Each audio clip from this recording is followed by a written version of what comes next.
Hello there. Good morning. You're watching the AM Club, and I am Edma Ohima Lawe. And I am Godwin Namboh in my nice coolie high. It's a Thursday, and it's a brand new week, Thursday the 18th of August.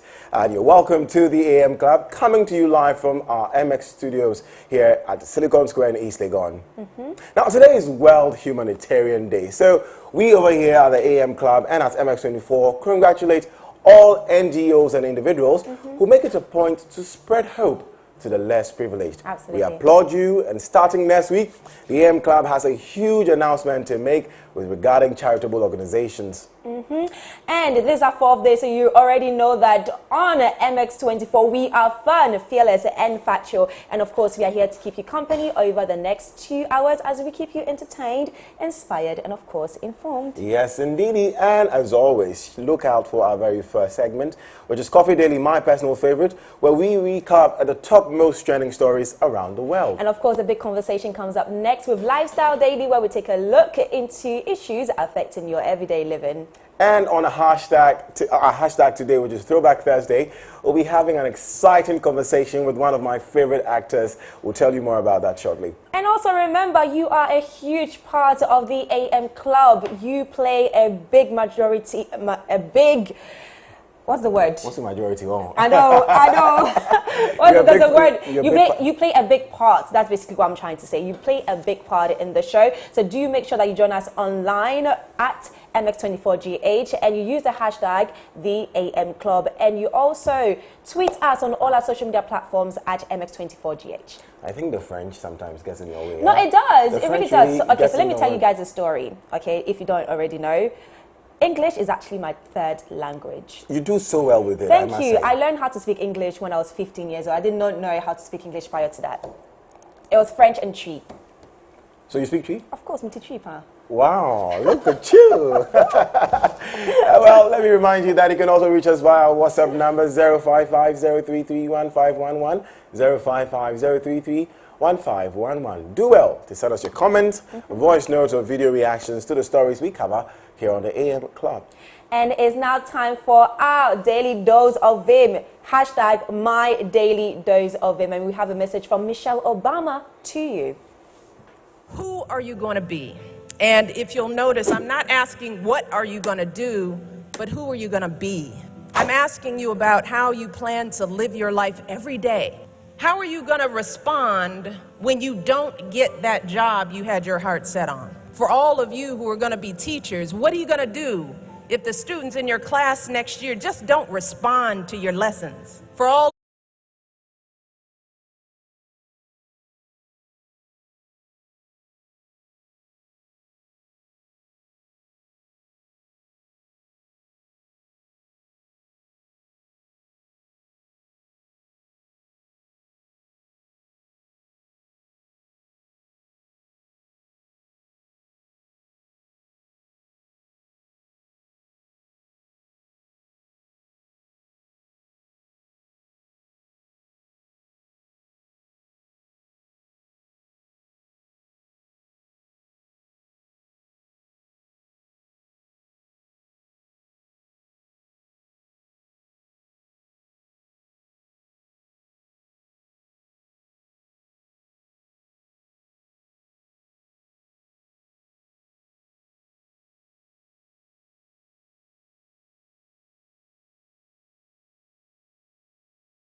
crisis you might confront, but you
Former First Lady of the United States of America, Michelle Obama, serving you her daily dose of vim. Who are you going to be? Who will you be known for? That's up to you to decide. Think about this as you go through your day. But welcome back, ladies and gentlemen. This is the AM Club on MX24. We are fun, fearless, and factual. Let's get into the biggest trending stories in the last 24 hours. And Edma is standing by, or Hima. Hey! What do you have for us? I'm standing here today, and I actually quite like it. I'm actually enjoying you standing there. Thank you. I feel like people can see my full outfit, so they can really see like it. We can see how. Who is this? This is Nedu. Oh, wow. Okay, so let's start with some good news. The University Teachers Association of Ghana, UTAG, has agreed to suspend its strike action. Their decision comes after an emergency meeting with the National Labour Commission and Employment and Labour Relations Ministry. In injunction with the National Labour Commission, the Ministry of Employment and Labour Relations have also agreed to discontinue all legal processes against the striking lecturers. So, Godwin, let's read some tweets and let's hear what people had to say on Twitter. Okay, Finally. So KNUST boys after UTAG calls of strike. This is absolutely amazing. Okay, so at that SL guy said UTAG shouldn't call off any strike, else the government won't take them seriously anymore. More pressure. Hey. So you don't want people to go to school. So at the_1_Kja said, how can UTAG take this final decision without consulting the stakeholders that stood with them all this while? Can the students also begin our strike now? I thought this was good news. I thought it was good news too. But I thought it was good news because it looks like people are now like, no, it's too soon. You shouldn't do it. It's the unserious students. They just don't want to go back to school. Anyways, wow. UCC students after UTAG calls of the strike.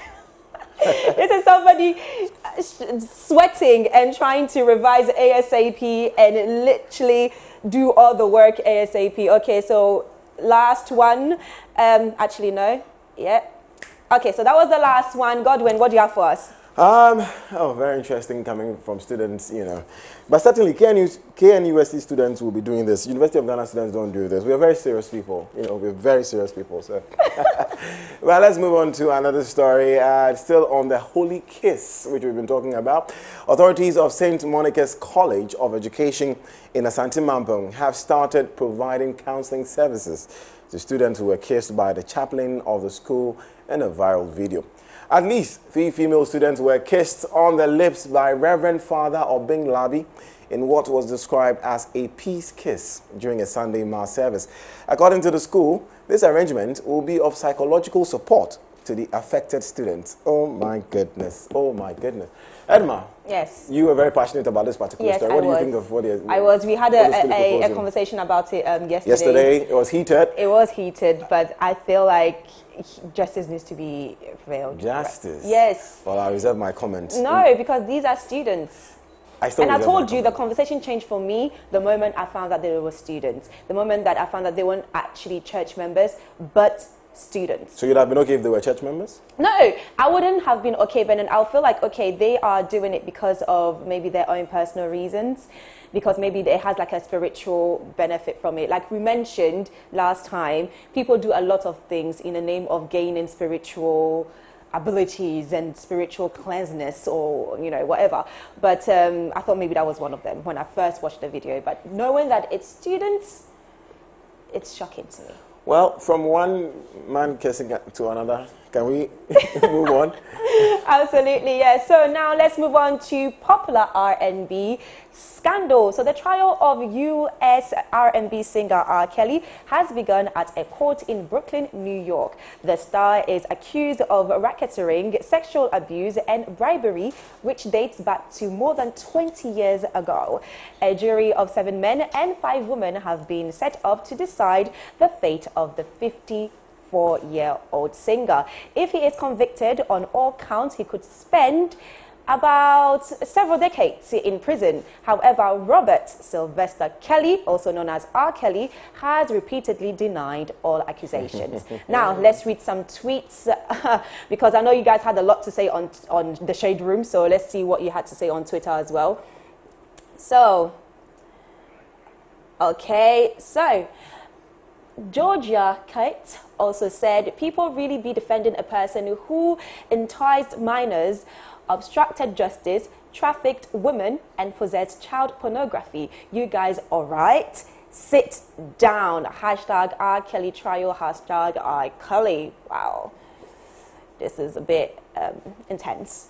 Okay, so Nicola Michelle Thiel, okay, said, during the trial, jurors will hear testimony from witnesses and evidence that accuses Mr. Kelly of kidnapping, forced labor, failing to disclose his sexual transmitted disease to his sexual partners, and producing child pornography. Wow. Oof. Wow. I feel for this man. This is intense. This is intense. Okay, so at Mitchell_Bonds, hashtag R. Kelly trials. No doubt this man will be getting life in jail. I can't bump his tunes anymore like I used to. Is that affecting you? Have you been listening to R. Kelly since he's been in jail? Lately? Yeah, lately, yeah. Well, since he's been in jail. I mean, if one of his songs slips into my playlist, well, like World's Greatest, I think is, look, regardless of what the man has done, he was talented. He was gifted. Absolutely. We can't take away his talent. One of the best artists ever. So, listen, I'm not going to stop listening to his song because if the song is great, it's great. Like I said, The World's Greatest is one of my favorite from him. You know, I wish. Yeah. You know, the man. I like that gospel one as well. I can't remember. You Saved Me. You Saved Me, yes. Know? That was a good one as well. Kelly's very interesting. He does all these wonderful songs and then goes back to Fiesta. Anyways, let's read some more tweets. So, at Shannon DT_X, if R. Kelly isn't found guilty, then something is seriously wrong. Investigate who's been paid off. Hashtag R. Kelly. Hashtag R. Kelly trial. Look, it looks like every single person, because I also went on the Shade Room and I didn't see one comment that supported R. Kelly. Yeah. Every single person was like, do you know what? Jail him. And if you actually read the history, he has been accused many times. I mean, I think the first accusation came in the 1990s with Aaliyah when he got married secretly to Aaliyah when she was 15 years old and he was 27. And I'm just like, how? The wedding or the marriage was eventually annulled because she was underage. Yeah. Oh my goodness! All the evidence points against R. Kelly. Well, it's still in court, so let's see how it turns out. But like the last tweet said, if R. Kelly is not found guilty, then oh wow, so sorry. Anyways, how does a man move from such grace to grass? Let's move on now. Let's do some sports. Electroland Ghana Limited has contributed an amount of 60,000 Ghana cedis in support of the Black Stars' participation in the 2021 African Cup of Nations and the 2022 World Cup qualifiers. Now, this kind gesture is in response to President Akufo-Addo's call on all corporate bodies to support the senior and other national teams for their upcoming international assignment. The company will present an amount of $10,000 per month for the next 6 months to the Ministry of Sports. Interesting, isn't it? I think it's a step in the right direction. Yes, and there absolutely. you have it on your picture. It's exciting to see corporate bodies coming together to help, to support the Black Stars and the other teams. I agree. Let's move on now. Michy Batshuayi has joined Turkish side Besiktas on loan until the end of the season after extending his contract with Chelsea until 2023. It is the 27-year-old's fifth loan spell since joining the Blues in 2016. Besiktas has produced an official video welcoming Batshuayi and calling him their very own Dark Knight in a Batman-themed clip. Take a look.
Even these kids were better Batman kids. This one looks like something Kuma movie will use for. I'm just saying. It's a low budget Batman. But really? Anyways. We'll take him like that. Okay, so now let's move on to the latest social media feature. Netflix is beginning to roll out support for Apple's facial audio feature on iPhone and iPad. The rollout begins on Wednesday, and users should expect to see it over the next few days. Apple's facial audio, which is on the AirPods Pro and AirPods Max on an iPhone or iPad, is designed to make you feel more immersed in what you're listening to with a new sound effect. So basically, if you don't have an iPod or AirPods Pro, you can't join. Actually, it's AirPods Pro and AirPods Max. So not even the first one. The first ones won't work. Please, the first ones won't work. Just so you know, it has to be an AirPods Pro or a Max. And I'm just hoping that this feature is safe, because the AirPods Pro itself kind of like cancels all noise from outside. You know, I mean, they have a feature where you can allow noise in, but it cancels all noise. And sometimes after listening to it for a long time, I realize that you get headache. Not headache, but I don't know. It's like the sound takes back. It takes time for the sound to get back to you. To me, yeah. You know. So now that Netflix is adding it to, and people can binge Netflix movies for like 4 or 5 hours, I really hope it's safe. Yes, I true. really hope it's safe. To your ears, the sound. I know there's a scientific word for that, but I just don't know it. We don't know what the scientific word is. I just don't know it. Well, you know, it's Throwback Thursday today, so we'll be joining the Twitter question of what year did you write your BECE exams? Edma, do you remember? Did you write BECE? Did you I just told you that I was born and raised in France. I did not school in Ghana. How many times should you say it? I'm just sorry. Maybe they born you and they brought you here and you came to school small and then you went back and then going to continue. Didn't. So I didn't study or I didn't school. But I've heard great stories about schools in Ghana, boarding schools. My mom went to a boarding school, so she always tells me stories of, you know, how she had like a head person who used to tell her to go and fetch water and all of that. So what was it like in France? France school, you don't do that? No, we don't go to fetch water. Sorry. Wow. Yeah, but it's very disciplined. Hustle, so that your children will not go and be fetching water in high school. But let's check out what people have been saying on Twitter. Absolutely. So, at Mr_Seram said, BECE French paper. And we have to start with that one, right? You know? So BECE French paper, I mixed away with French. Confused the person marking my essay. He might think it's pidgin French. My people, I got grade 9 in French. Oh my God. Okay, so Ayima at Ayima1Z said, how old are some of you're way too young for me. I wrote my BEC in 2008 and was part of the 4-year high school squad. You need to start respecting me. Okay, okay. Wow. What's the 4-year squad? So I think it was President Kufuor who changed the junior high school and senior high school from 3 to 4 years. Oh, okay. Yeah, so some of us, we did Form 1, Form 2, Form 3. And then there was a Form 4 for those who, you know, we've grown. Hey, so well, thank you for... These were the kids, you know. Okay, so at Corso... Hey, at Mr. President, he said, if you wrote BEC earlier than us, doesn't guarantee you have sense than us, boy. We hear you. Okay, so at more_Jab said, instead of bantering the year you wrote the BECE, how about you drop your results instead? How about that? Godwin, what did you get? So, hello? What did you get? Hello? Please, can you hear her? I can't hear her. Godwin, what were your results? What matters is that I landed in the University of Ghana, studied theatre arts as I wanted to, and now I'm here on TV with you. Fantastic. Shade. This is how God plans people's lives. This is amazing. Okay, so at Benopa Oxy 1 said, my BEC results, English 1, Mathematics 1, Integrated Science 1, Social Studies 1, Chi 1, BDT 1. WASEC results, English A1, C Maths A1, Science A1, Social Studies A1, Chemistry A1, Biology A1, Physics A1, F Maths A1, Uni overall GPA 4.0, bank account $400 billion. Listen, ladies and gentlemen, I'm lying. Of course. Of course.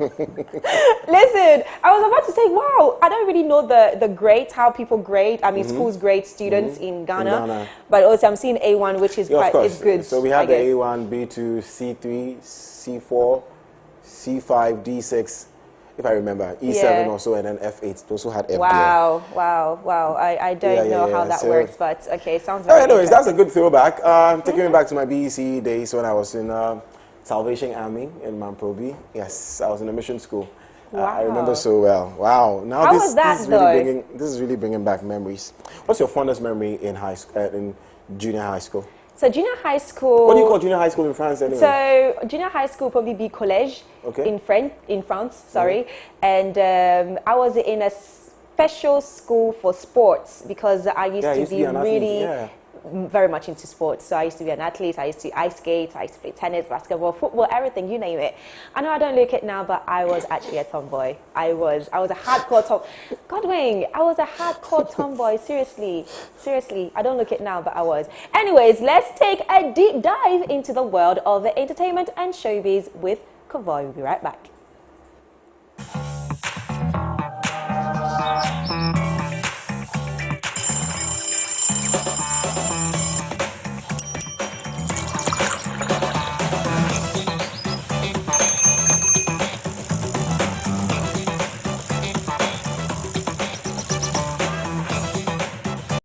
Song I'd love to share with you today. Come on and sing along. Look what I'm doing, do it just like me. Look what I'm doing, spin around with me. Look what I'm doing. Look what I'm doing, come and brush with me. Come and brush with me.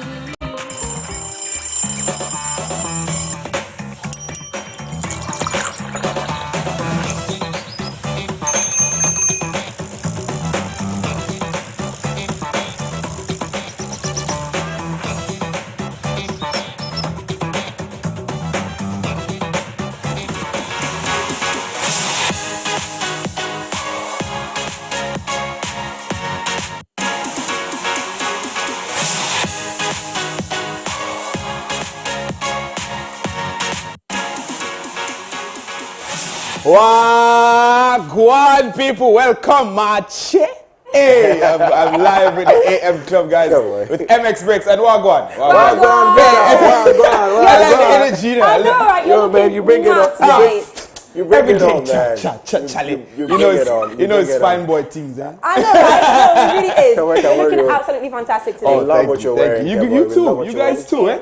You guys are also fashionable, eh? I need to borrow these shoes. These shoes. Yes, all right, as soon as the show is over. We're talking about BEC. I don't know. BEC, Basic Education Certificate Examination in Ghana. What do you call it in Jamaica? All right, so for grade 11, when you're in grade 11, you do CXCs. CXC? Yeah, or in sixth form you do CAPE. In grade 6 you do PEP.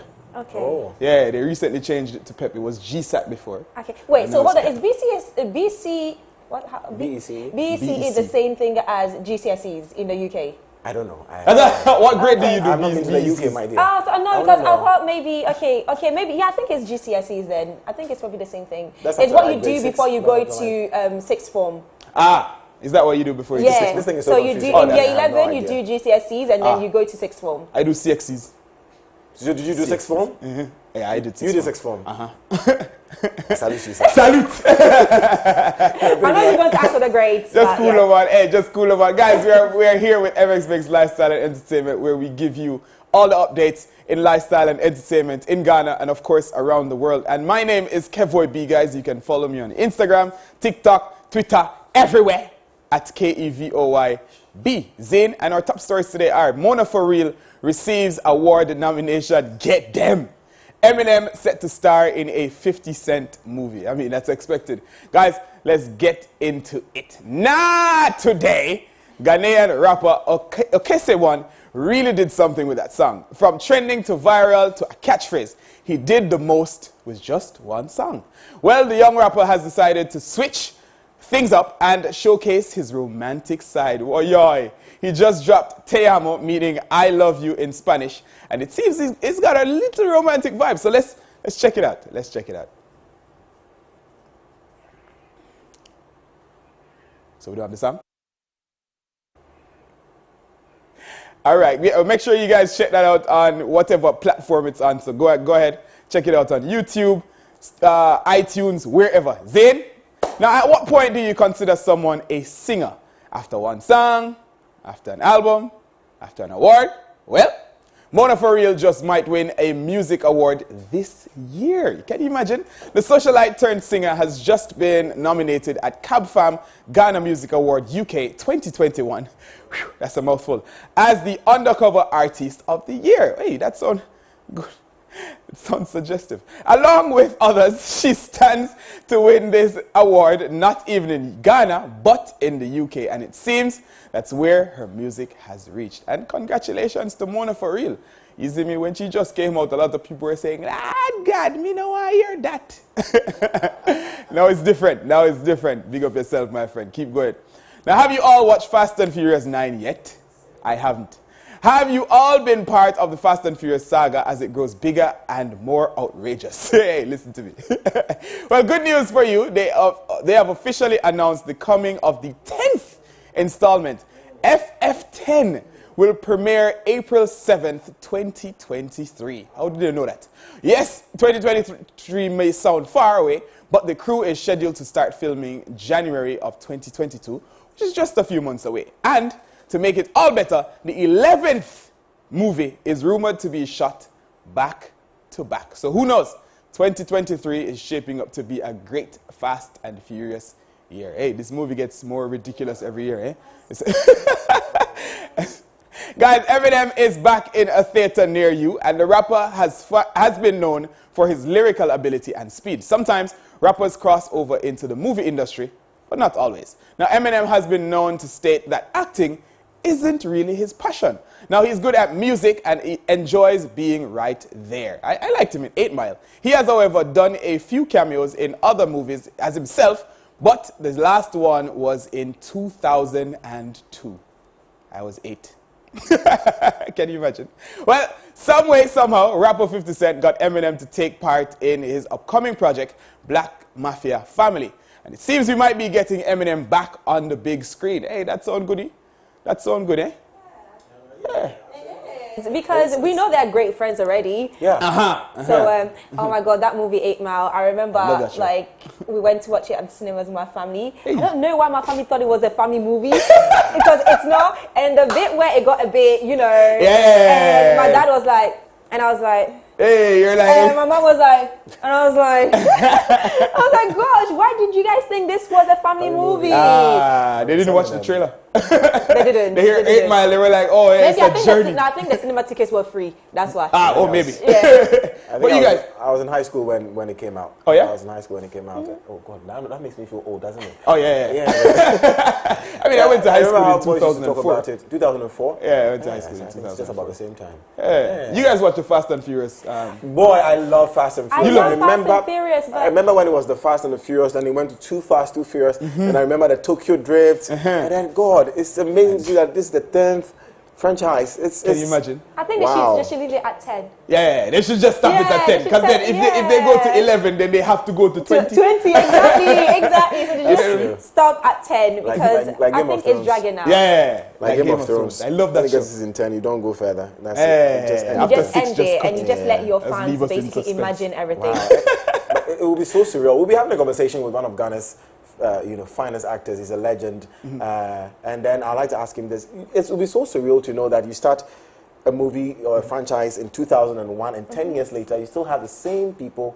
Except for Paul Walker, may he so rest in perfect peace. I had a huge crush on him. Hey, look at you. Look at what a same thing. Just cool on my eye. Let me give you guys my patois lesson for today. Yes, please. Zin, so yesterday we learned Fever. You're a good student. I am, bro. You're smart. I was like, fever. Just cool, man. I'm writing it down. Today we're going to learn a concept, Zin. So Jamaicans add prepositions to body parts. Okay. Right?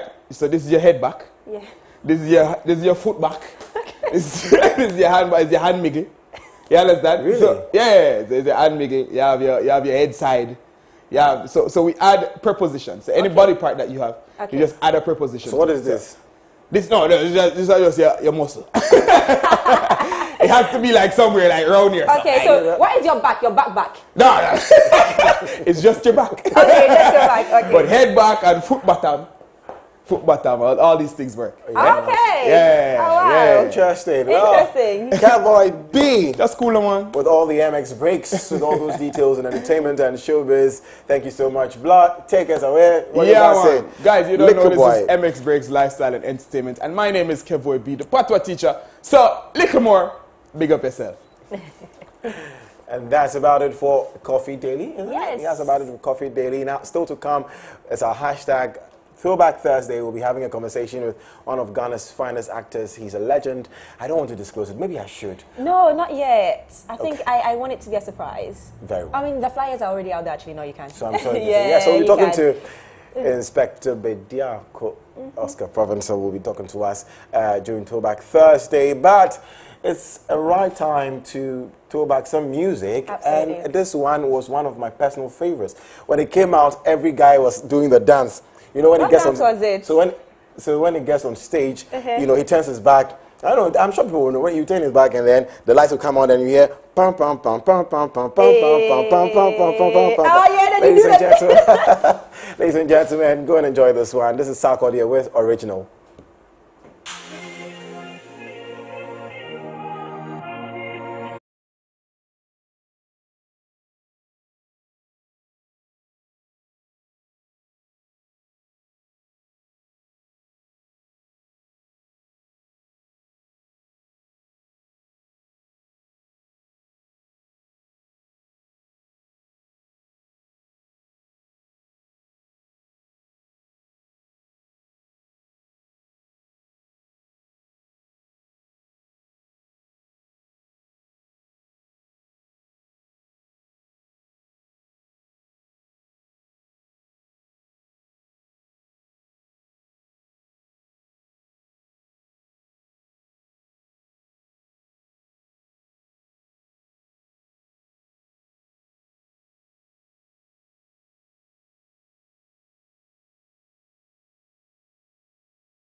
Weekend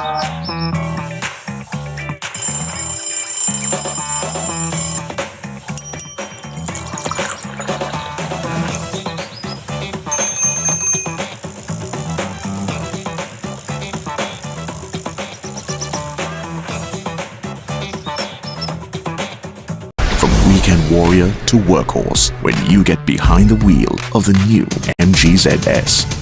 The luxurious sedan experience meets the rugged frontier spirit of the SUV.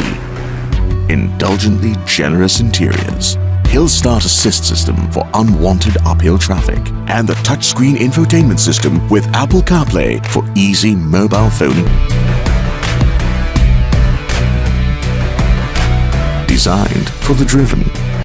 Opinions are like onions. Everybody has one. Abortion is a no-no. As a human being, you must take responsibility for all your actions and inactions. Your misjudgment shouldn't be enough grounds to take a life. No. I disagree with you because look, if you do not legalize it, people will go to crack protest anyway who might end up not just kill the baby, but the mother as well. Why should I waste my time joining a long queue under the hot sun to vote for a political party, knowing very well that nothing would be achieved at the end of the day? Something will be achieved. It's your civic responsibility to turn out to vote. Vote and vote for a good leader. Governments need to cater to every graduate, diversify the economy, invest in other sectors. But the government cannot do it all. That is why we need the youth to take up the mantle and set up their own businesses. That is how we will create economic viability. Here on Opposing Views, we take your views, my views, and the views of the experts and put them in the right context for you, our discerning viewers.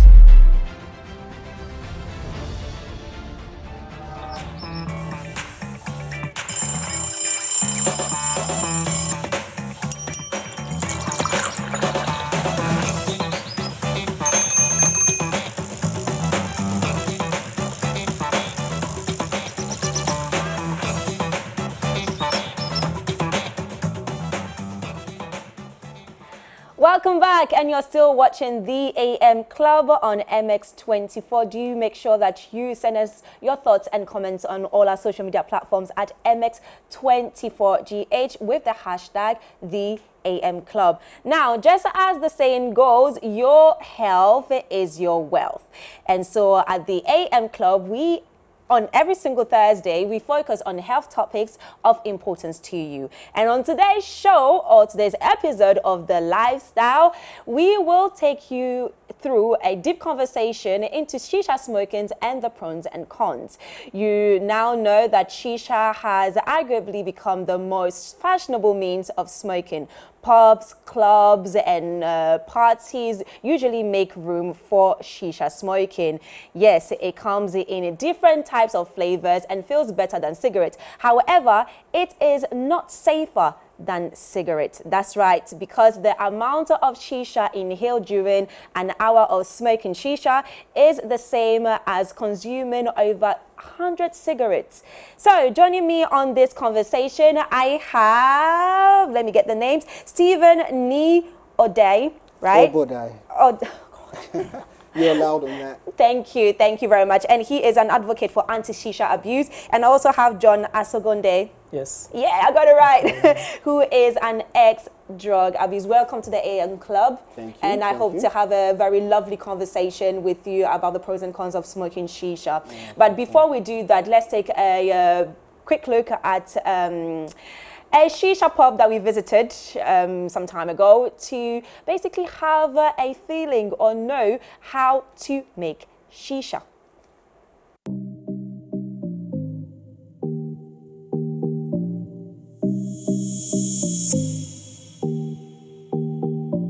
Hi guys, welcome to Trips Smoke Shop. Trips is a vice shop.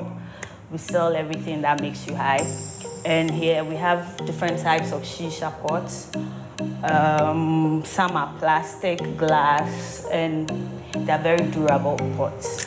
We just have different types of pots. It doesn't necessarily give you a different type of vibe, but people like to be a bit stylish about how they smoke, the kind of pot they smoke in, the colors and everything. Some of them come with lights, some of them are just plain pots. Some of them just like the design of the pot, like maybe someone is a fisherman and he wants to smoke his hookah in style, so he would rather smoke it in this pot that looks like a bowl. There are different types of flavors. We have the mint flavor, the bubble gum. And for some people that smoke a lot, we advise them not to smoke. Like we advise them to actually use the nicotine-free flavors, which I feel like we're the only shop that has in Ghana. So now let me show you the different types of shisha flavors we have and the process of making shisha. So on this table, we have a few of our flavors here. This is Blue Beach. That's a special flavor from Germany. This is Love 66. It's almost everybody's favorite flavor. Everybody loves it. It doesn't come in any different types. It's just Love 66. And we have this one here as a bubble gum. So we have strawberry and we have Love, which is in Arabic and is mint flavor. So there's this special flavor over here. It's actually made of stones. You can reuse it. You use it one time. After you're done using it, you put it back in the container for a bit and then put it in the fridge so you can use it again another time. So we have different types of that flavor here. And we have this is my personal favorite flavor, which is nicotine-free. It has no nicotine in it. It's very healthy. Well, smoking is not healthy, but it's a bit more healthy. Okay, so Stephen, you're laughing at what Esther here is showcasing and telling us about. I mean, she did mention that she has also nicotine-free flavors, meaning that it's not as harmful as the normal flavors that you add. The point is, you just said not as harmful. It is equally harmful still. Okay, all right. We'll get into the actual debate because I feel like Stephen is ready. He's boiling. So obviously you're an advocate for shisha smoking. Exactly. So I understand your point. And John, you also used to be an ex-drug abuser. Yes. Abuser. Definitely. Okay. And wait. So in terms of the drugs that you used to take, was it just shisha or other things? No, so I don't even consider shisha as part of my drug addiction, even though I used to take shisha a lot as well, but marijuana was what I was addicted to. Okay, yes. All right. And what did that do to you as a person? Marijuana? Yeah. Well, I think marijuana basically eliminates your willpower, your focus, and your ambition. Okay. And these are three things you need to be successful in life. So yeah, it was not helpful. Okay, so now let's refer to the video that we just watched. There are so many different types of pots, as you've seen. People who like different types of designs, you know, they can go for those kind of pots. And then the way you make the shisha as well, I know that it involves coal, charcoal, you add flavor. Some people can mix it with different types of things as well to eventually get the full shisha to function and then smoke it. So what exactly are you against? Is it the coal that you have to add to it? Is it the flavor that you add to it? Or is it just smoking in general? Smoking shisha in general. And the main focus on shisha is because, you know, as you just saw, you saw all the pots, you saw the different types, you've seen all the flavors and whatnot. It is highly attractive. Yeah. So you can find people, 13, 12-year-olds, just easily jumping onto that. And I was just having a conversation with John. I know everybody knows that, Charlie, when people go and sit down, they're smoking their shisha, they can add a little bit of something in there from weed to a whole lot of other things. And it's like, it's a props to jump onto other things. And the truth of the matter is, sitting down smoking shisha for just an hour is basically equivalent to smoking 100 sticks of cigarettes. So you mentioned that it's a prop to jumping onto other things. What exactly do you mean by that? Because I know people who just smoke shisha when they go outside and maybe when they're around their friends and they're probably having a drink or two or eating, and then they would maybe have like some shisha, but then it doesn't make them an abuser, or it doesn't mean that they're addicted to smoking shisha. Yeah. Now, when I say, I'm not saying that just smoking shisha would definitely push you onto doing other things. My focus is, you know, you get comfortable with it. Let's just say you step out with your friends. Okay, you're smoking shisha. You're very comfortable with it. One time you go, they're already smoking their thing, and they flicked it up just a little bit with a little bit of weed in that you don't even know. So you start pulling it, and you're enjoying the vibe. You're having a good time. Later on, you find out that there's weed in there. Oh, Charlie, but the weed, it wasn't so serious like that. This is the weed they're talking about. Ah, everybody's like, weed, weed, weed. But that was cool. And then it starts like that. Okay, I totally understand your point, but then again, when you are ordering for shisha, you ask them, or you tell them what you want. I just gave you an example in the sense that you came and sat down. You didn't know it was flaked because you came to meet your people seated already. Now, I'm not saying that it is conk that once you start smoking shisha, you're going to jump onto weed or whatnot. I'm just trying to tell you that it's just like alcohol. You can start with Smirnoff, and eventually, okay, you jump onto some cocktail. Okay, so what was in there? Martini. You've got a little bit of syrup in there. Then next thing you know, okay, can I have martini? You get what I'm saying? So it's a gradual phase, and it's not like legit that, okay, because I smoke shisha, I'm going to jump onto weed. But it's just a props that could easily get you onto other things as well. Okay, John, do you agree with what Stephen is saying? Yes, absolutely. I think that's how every drug addict begins. Nobody just gets up and become a drug addict instantly. It's a process. It's from taking something small. I started with cigarettes, and before I knew it, I was addicted to marijuana. So.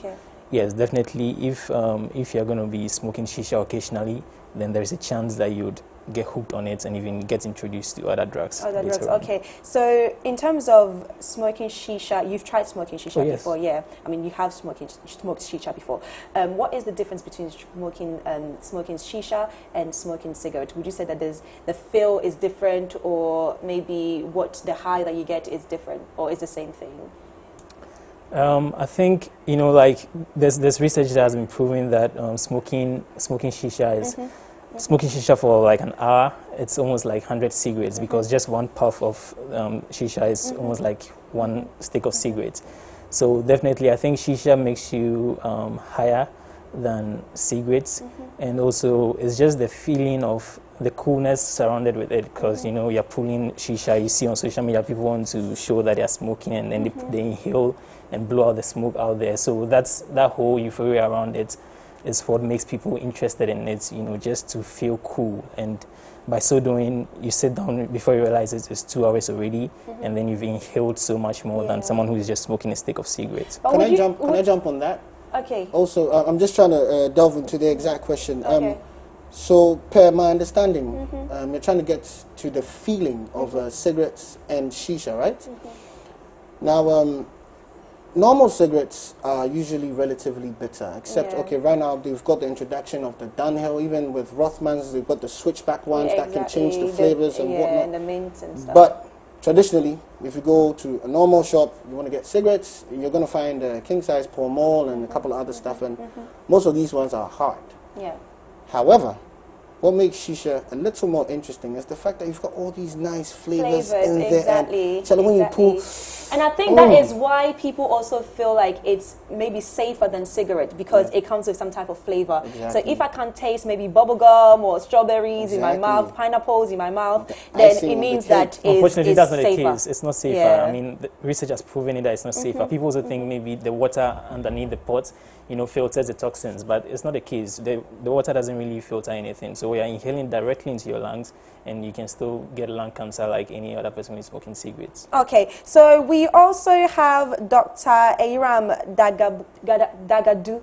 I hope I got the name right. So Dr. Aram Dagadu, who is a medical doctor, of course, to join us on this conversation about the pros and cons of smoking shisha. Doc, are you here with us? Yep, I'm here. Okay, thank you very much for joining us on the AM Club. Okay, thank you for having me. Okay, so Doc, tell us the impact of smoking shisha, how it affects your body as a human being. Okay, thank you very much for the question. And shisha is one of these new, should I call it new? Okay, it's not really new because it was actually invented way long ago, centuries ago.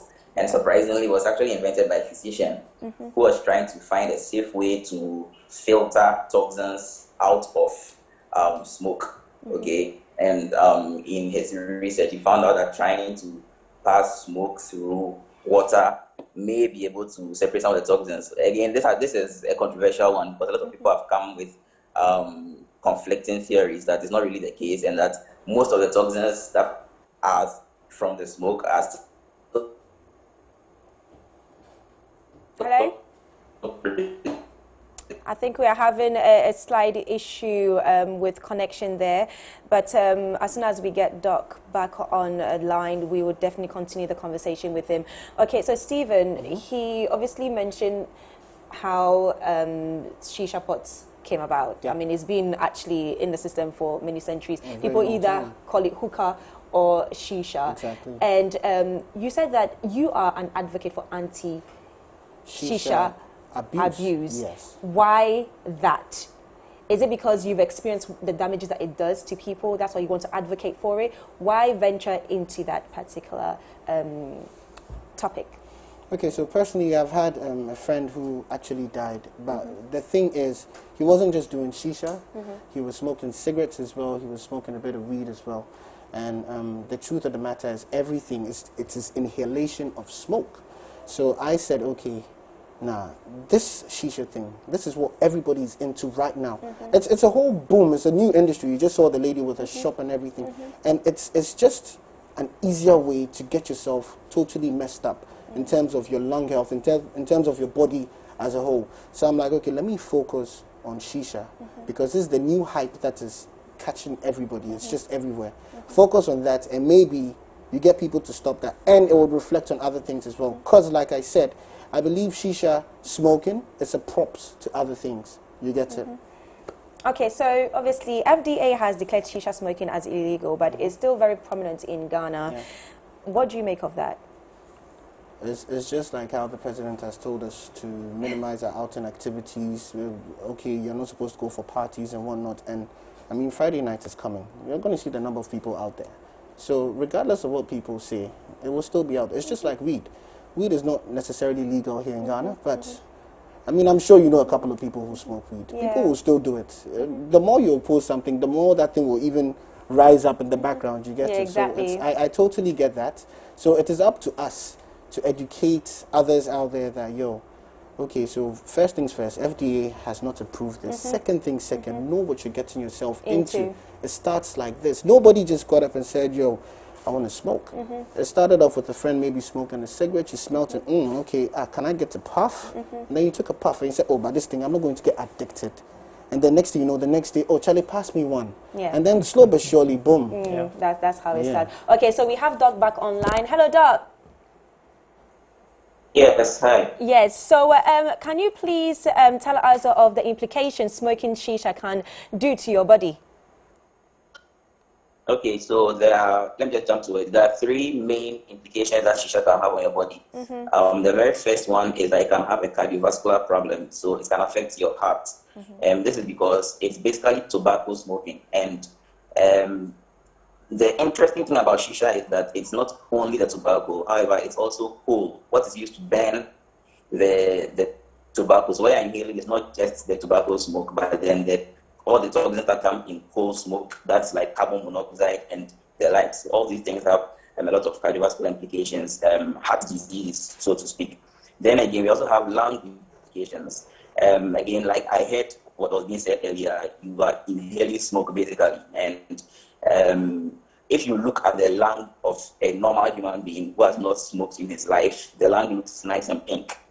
However, if you do an autopsy on someone who has inhaled a lot of smoke, it looks very dark, very black. That alone should tell you that smoking is bad, whether it's cigarette smoking or fumes or your backyard burning or whatever it is. Now, we also have a lot of carcinogens. When I say carcinogens, we mean the cancer-containing, cancer-causing substances. There are a lot of these carcinogens that are found in shisha. Again, I heard that was said on the platform that an hour session of shisha is almost like smoking 100 cigarettes, and cigarettes have been implicated in causing cancers, right? So that should tell you that shisha alone can also cause cancer, oral cancers, lung cancers, stomach cancers, etc. Okay, then the final one I would want to add is infections. Most of the time, shisha sessions are group sessions, and it's just passing around of the same. But you change the tip, don't you? You change. But Doc, you changed the tip. Yes. So yes. So there are current cafes. They call them hookah cafes. Okay. That provide people with different tips to Yes. use. But then, I mean, if you are in the backyard or you are in a ghetto or like just one of these guys who are just even weed, normal weed that smokes, people pass it around. Yeah.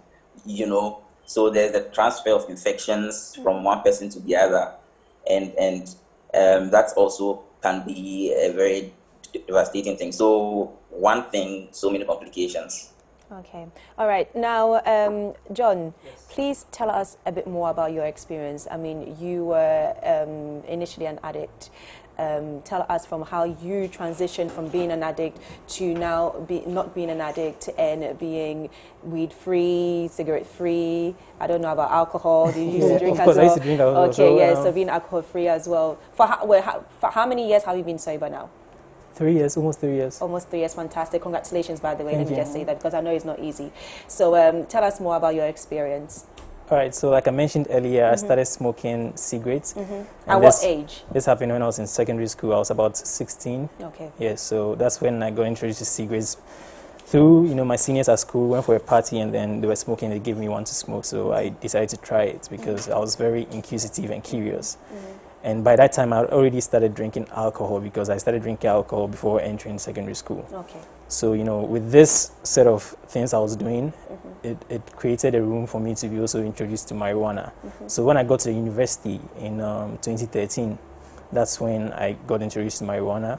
This happened in my hostel. Most of the guys in my hostel were already smoking marijuana, and they'll tell you marijuana is better than cigarettes because marijuana is natural. It's herbs. Exactly. So it's from the ground. Again, I was young, I was curious, I wanted to know what it is, so I tried it, and I fell in love with it. I mean, it felt better than a cigarette. Okay, so what did you fall in love with? I think people need to understand that. So when you smoke it, what does it do to you that would make you want to try it over and over again? So I think one of the first memories I have, it made me eat very well because I didn't really used to eat much. Okay. But after I smoked, I realized I had the appetite to eat more. And it also gave me a false sense of confidence. I say that now because I know better, but back then I thought it was giving me confidence to be able to, feel like I'm belonging to the group and all that. So, yeah, I mean, those feelings made me interested in smoking again. And so before I knew it, I was smoking every day. Okay. And so throughout my days in school, university, I was smoking marijuana every blessed day. Would you say peer pressure also contributed to Yes, peer pressure, everything. Because, for instance, the cigarettes was my seniors. They gave it to me. It was peer pressure. I wanted to feel like, yes, I'm cool. Yeah. And I was in Form 1 then, and they were in Form 3. But I wanted to feel like, yes, I'm part of them. So it's basically peer pressure, Okay, so did it affect your health? But it's smoking shisha, drinking, smoking cigarettes, smoking marijuana. Did it actually have an impact on your health? I can't say it had an impact on my health, even though I used to fall sick back then. But it wasn't any serious sickness like cancer or anything like that. But I used to fall sick a lot and visit hospitals. But it wasn't anything serious. So what made you say, okay, enough of this? I don't want to smoke anymore. I don't want to drink anymore. I am done. When did you reach that point in your life? I reached that point in 2018. And basically, it was because I received inspiration from people like Dr. Mensa Otabil and Dr. Miles Monroe of blessed memory.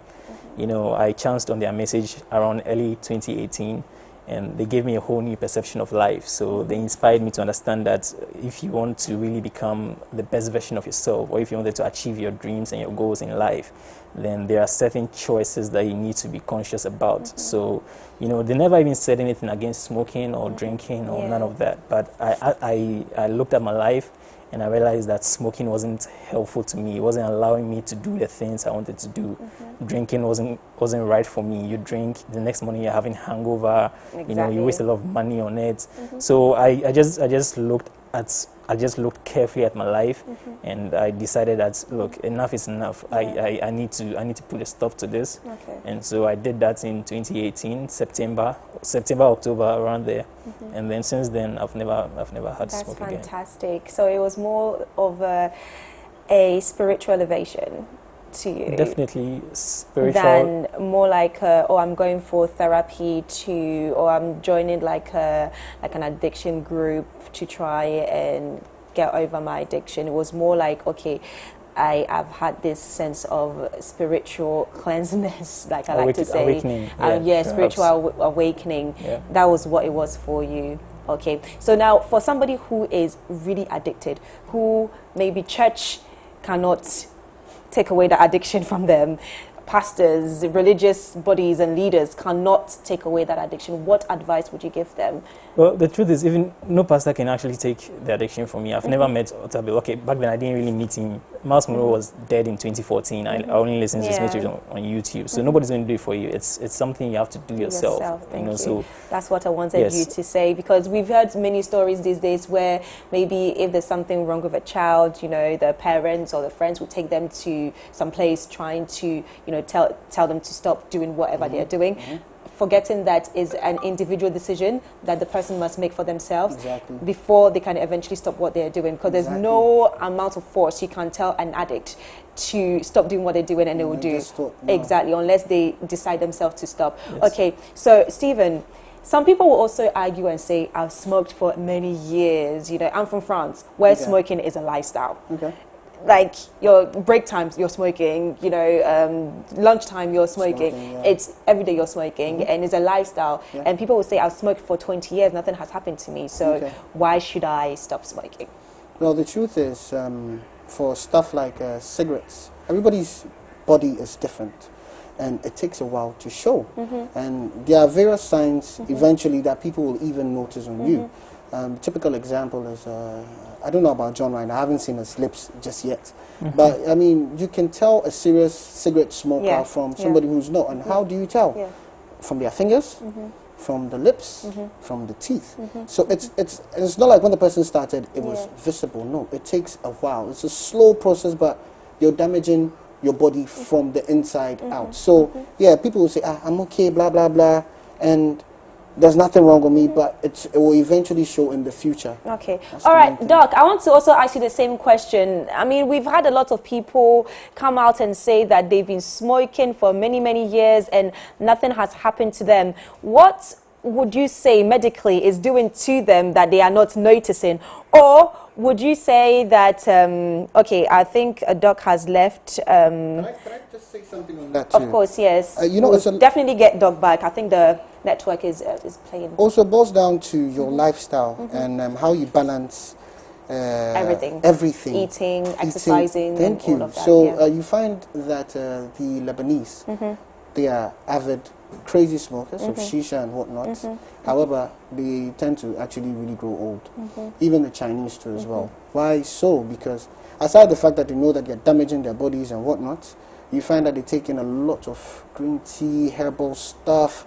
So it's a balance. If you know you're harming yourself, then you might as well try to level it out. Level it out a little bit. But regardless, if you know you're harming yourself, then why harm yourself in the first place? Okay, but then, you're saying this, but then you're saying this, so are you also saying that it's okay to smoke? I'm not saying it but you could eat well, exercise, look after yourself, and you wouldn't have any implications? So there's no scientific data out there that says that, okay, you can smoke as many cigarettes as you want for the rest of your life and you're going to be okay if you keep taking your lemon and ginger and garlic. There's no scientific evidence.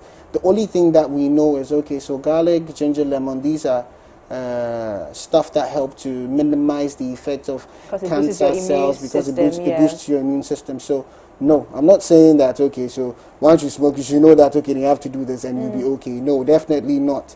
Plus, obviously, our bodies are totally different. You get it? So no, at all. Besides, you're harming yourself in the first place. So you know that what I'm doing is wrong. So that's why I take no. Why do that in the first place then? Okay.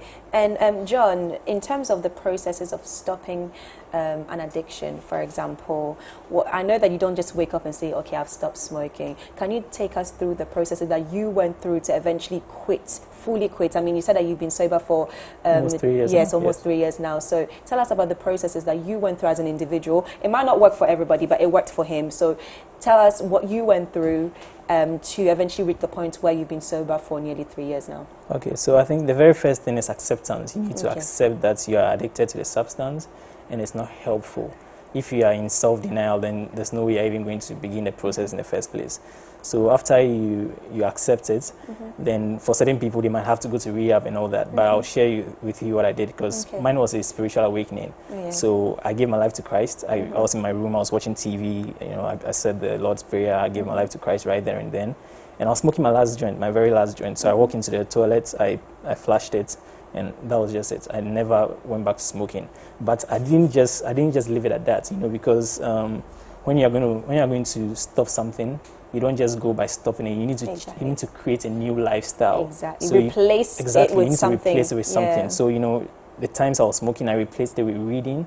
So I began to read a lot. I began to, you know, go to church, because I didn't even used to go to church at all. You know, so you have to create a new lifestyle, or else the things that got you into addiction will catch up with you. So even friends, I needed to change my friends. I needed to change my environment. I needed to change so many things, like my routine. You know, I had to change everything. Places that I even used to go to or drive by, I no longer drive by those places again, because the temptation will always be there to go back into it. So that's one thing that did it for me. And also definitely I fasted. So the very first week I stopped smoking, I fasted for almost 21 days. And that's very essential, because if you can say no to food, then how much more something that you are really addicted to. So that helped me a lot. Like, it made my addiction just vanish almost instantly. Okay. But let's talk about what trying to stop something that you're addicted to does to your mental health as well. Because it doesn't, we have a lot of people that point fingers. I mean, if you see somebody who smokes cigarette or smokes shisha or smokes weed, you just point your finger and say, do you know what, stop smoking. You know, it's bad for you. It does this to you, it does this to you. And people will even stereotype you, oh, you're this person, you're this type of person, just because you're a smoker. But they don't know that for them to stop, it takes much more than just them stopping. It's also very mental. You have to mentally train yourself to tell yourself that, okay, this is it. So you being an advocate for anti-shisha abuse, how do you also speak to people who abuse shisha? Would you just go to them and say, okay, do you know what, stop smoking, do that, or you would offer them help, ways and means of them to stop eventually smoking, and even when it comes to their mental health as well, like how do you tell them to deal with it? Okay, so it's a process, and you cannot just move to somebody and tell the person, hey, stop. You have to find a way of infusing yourself with. But be realistic, people do that all the time. Yeah, I don't know why they do that, because I find it highly irritating. You know, I'm not gonna lie, there was a period where I was smoking shisha myself, and it became a little over the top, and people were saying also, hey Charlie, he's smoking cocaine or these. I said, really? You know, and that thing actually puts you off, and then you want to even pull a little more and put it on them. You get what I'm saying? So it's about, okay, all right, cool, so let's just say it's you. I'm not going to move up to you straight and tell you that, hey Charlie, what you doing? No, I'm going to sit down with you whilst you're doing your session. We have a decent conversation about all sorts of things, and then you find a way to talk about, okay, self-control, maybe put a little bit of health something in there, boom, you end it. You don't flush it or push it down the person's throat. Next sitting, all right, cool, you're having a good time still, but Charlie, you know, say the other time I was talking to my friend, and this is what she developed. She's got this throat issue, and because I think it's because of shisha, you know. But anyways, Charlie, then you don't push it. So you've set a little something in there. Then the next time, it's a slow. What I'm trying to say is, it's a slow but gradual process. But the first thing too is nicer when you get people coming to you to tell you that, okay, I think I've identified this problem.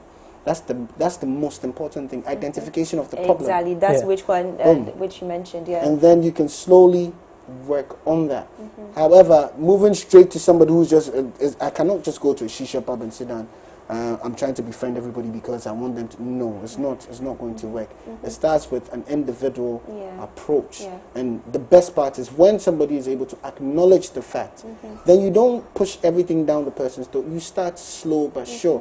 One thing that I really wish that most churches, not just churches, because I don't want to make it a spiritual something, but I wish government could have more of these centers out there where we have counselors and whatnot that people can just walk. Not necessarily. I don't want to brand it as a rehab because people would not want to go exactly because of that. Centers. Centers. Let's put it that way. Then you have people who can talk to you. And it's a slow but sure process. And eventually you get down into each individual who's there and help to change their lifestyle. Okay. Can I add to that real quick? Yeah. So, you know, like the situation of people telling you what to do and all that. I mean, some people even do worse. You know, they're addicted to alcohol, they drink a lot, and they're telling you not to smoke. They're not walking the talk. So I don't really pay attention to that. But personally, what I do, you know, after I stopped smoking, I realized I could help other people who are smoking too.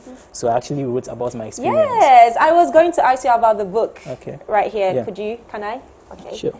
Thank you. So Breaking Up with Mary Jane by John Asogonde. Okay. So, you know, because again, I wanted to be able to reach out to them in a more closer manner and without trying to judge them. Breaking Up with Mary Jane. Mary Jane is actually the street name for marijuana. And so I write this story like a love book that will even get you interested in reading it in the first place. And it's not too big as well, so it's very easy. You can just hold it, take it everywhere you go. And I have a guideline in it. I have like a 30-day guide from day 1 to 30 that you can follow in case you want to stop your addiction. And it's not even for just marijuana. If you're I was just about to say, this is like the perfect... It's so perfect. ...tool material that anybody can use for basically any other addiction that you have. Yeah, you know, I go to secondary schools across the country. I speak to the students, and they walk up to me after the program. They're telling me, okay, I'm addicted to this, I want to stop. And I was really inspired by your story, and you being able to share it has really inspired me to know I can also do it. So I mean, we should be kinder towards people. We shouldn't just judge them. We should try and understand where they're coming from. Exactly, and that's basically what I'm going to conclude with the conversation.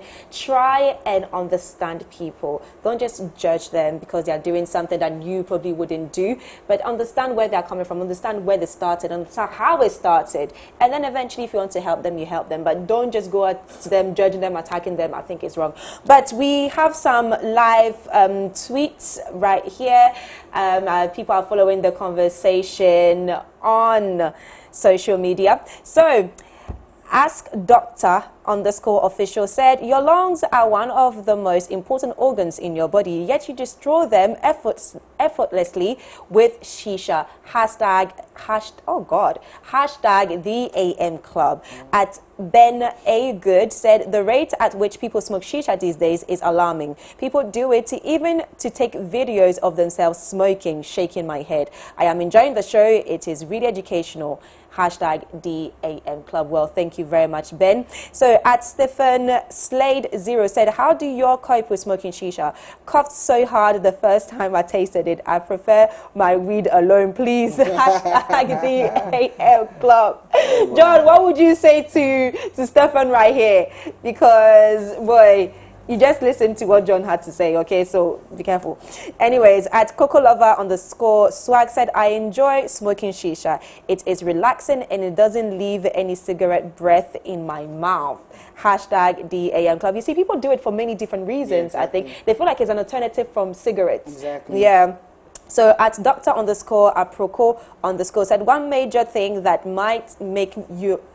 one major thing that might make your breast sag is smoking shisha. Smoking breaks down elastic in the skin, which can invariably cause breasts to fall. Hashtag the AM Club. Yeah, is that true? This one, I don't know. I wish Doc was so on so I can ask him if this is true. That's interesting. This is so interesting. I know it's that's infertility, but I don't know about the breast. Okay. At least infertility. Okay, I would definitely do some research about that and come back and tell you guys if it's actually a thing, okay? So our last tweet is by Laura _SS9, and she said, I really don't get why parents are okay with you smoking shisha, but once they find out you smoke cigarettes, they are against it. Hashtag the AM Club.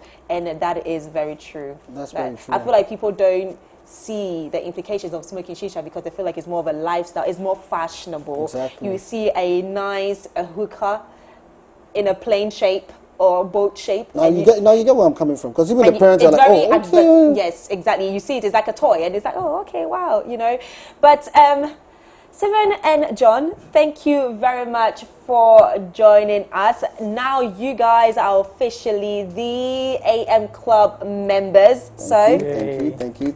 You're welcome. Thank you very much. This was an amazing conversation. We also had Dr. Aram Dagadu. Unfortunately, we couldn't continue the conversation with him due to poor network, but we'll make sure that we bring you an extensive conversation on that with a medical doctor. Thank you very much, Stephen. Thank you very much, John, for joining us as well.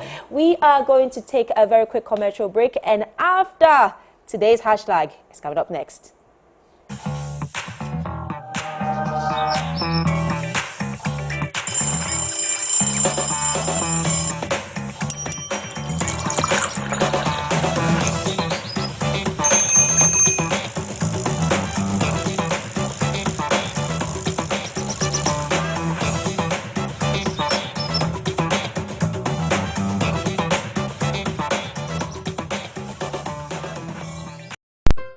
Underarms. You don't usually think about them. You protect them from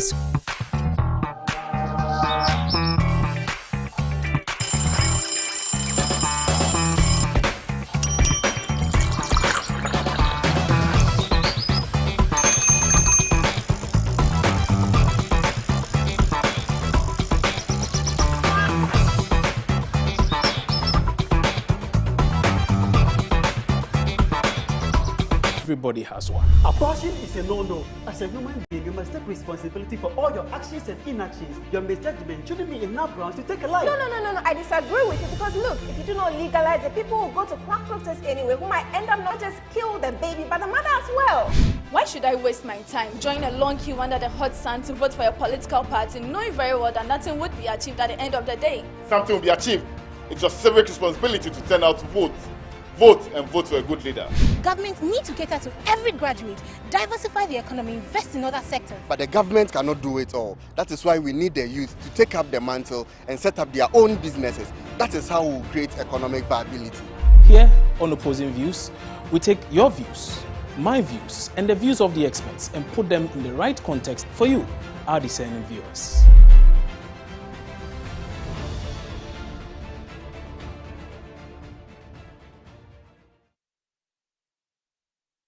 Opinions are like onions. Everybody has one. Abortion is a no-no. As a human being, you must take responsibility for all your actions and inactions. Your misjudgment shouldn't be enough grounds to take a life. No. I disagree with you because look, if you do not legalize it, people will go to quack doctors anyway who might end up not just kill the baby but the mother as well. Why should I waste my time, join a long queue under the hot sun to vote for a political party, knowing very well that nothing would be achieved at the end of the day? Something will be achieved. It's your civic responsibility to turn out to vote. Vote and vote for a good leader. Governments need to cater to every graduate, diversify the economy, invest in other sectors. But the government cannot do it all. That is why we need the youth to take up the mantle and set up their own businesses. That is how we will create economic viability. Here on Opposing Views, we take your views, my views, and the views of the experts and put them in the right context for you, our discerning viewers.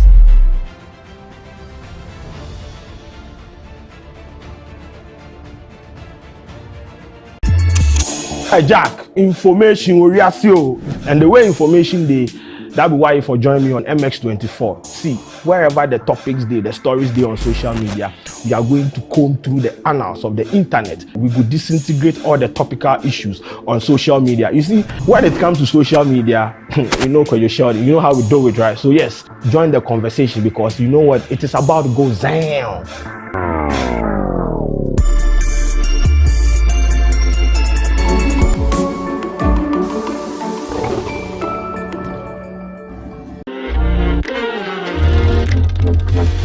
Do you know the top 10 music trends? Have you seen the new music videos everyone is talking about? Do you know how your favorite artist makes their music? I'm moving, but they be bluffing and puffing and they be screaming and yapping, some even feeling and bragging. First thing is, I'm patient. That talented upcoming artist in your area needs the spotlight. Let them be our unsung star. Do you have any questions about music? I am Jason Delay, and I'm a music plug on MX Chart right here on MX24.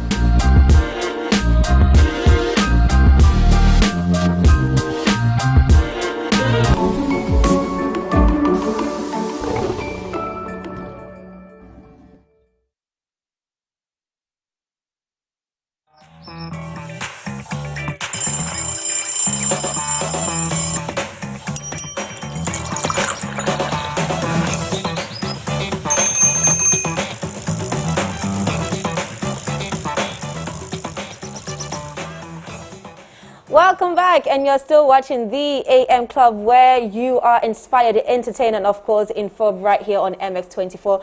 Remember to join the conversation with the hashtag the AM Club. It's now time for Throwback Thursday, dedicated to the art of our early golden days. Yes, indeed. But before that, Edma, the hashtag again. The hashtag is the AM Club. The AM Club, if you're on social media, is the AM Club. And remember to send it to MX24GH, at MX24GH. We've got some live comments coming in. Like you rightly said, yes, we're throwing back, and I'm super excited because this is my field. Like, you know, it's such an honor to have him in studio with us. Do you want to do the honors? No, go. All right, so you're so excited, so I'm just leaving it to you. Ladies and gentlemen, it's time to have our conversation with ace Ghanaian actor Inspector Bediako. That's what we called him growing up. Inspector Bediako, Oscar Provençal. He's with us in studio. Let me give you a little detail now. Oscar Provençal is known for his role as Inspector Bediako in the 1990. I was how many years old then? I wasn't born yet. Oh, man, you were a child. You were a child. You guys are making me feel old. Oh, not at all. Not at all. Not at all. There's a thing about being old and the thing about looking old. That's true. You do not look it. So. And when it's coming from a young lady, okay, so 1990 series Inspector Bediako. Also, aside that, he has also been featured on a national and international movie productions like Deadly Voyage, the famous Deadly Voyage, also Sin City, and his last movie, I Want to Believe, Big Man Wahala. Among others, he has also won awards, and the latest one will be the 2019 Golden Actor in Comedy. Ladies and gentlemen, I want to put this away and have a conversation with the very Oscar Provençal. Yes. Thank you for joining us in the studio. Thank you for You're having looking wonderful. me. Thank you. Thank you. I'm extremely humbled. Like Edma said, the only thing that has changed for me is the white beard. Really, that's really what it is. You still look as young. I'll get some shoe polish and get rid of it very quickly. Anyways, before we get into the conversation, here are highlights of his amazing career. I am going to be a cook, like my father, a chef. You boys can all dream, but I know I'm a professional heavyweight. Taxi driver, yellow taxi, like on TV. Nurse. Hey, it's okay. Men are nurses there. Then I'll be a doctor with a fat wife and 5 sons.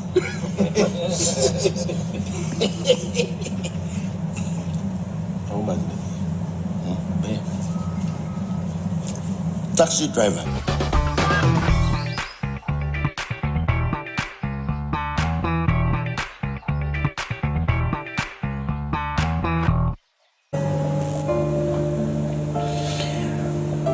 I don't want anything. Maria, I've been doing a lot of soul searching. And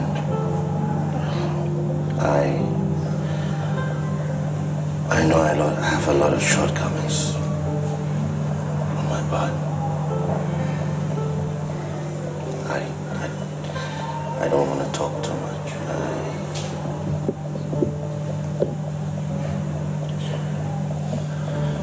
I just want you to forgive me for my insensitivity. I really am sorry, Maria.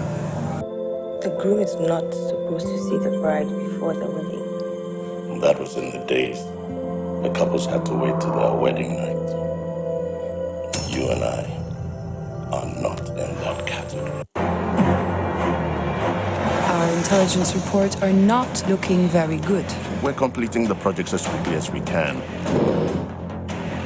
I brought it. This is my card. I told you to bring it to the office.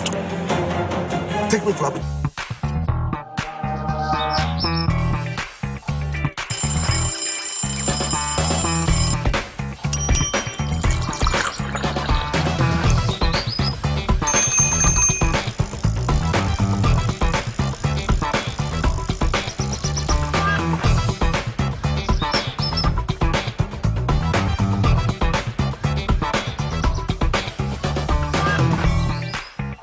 You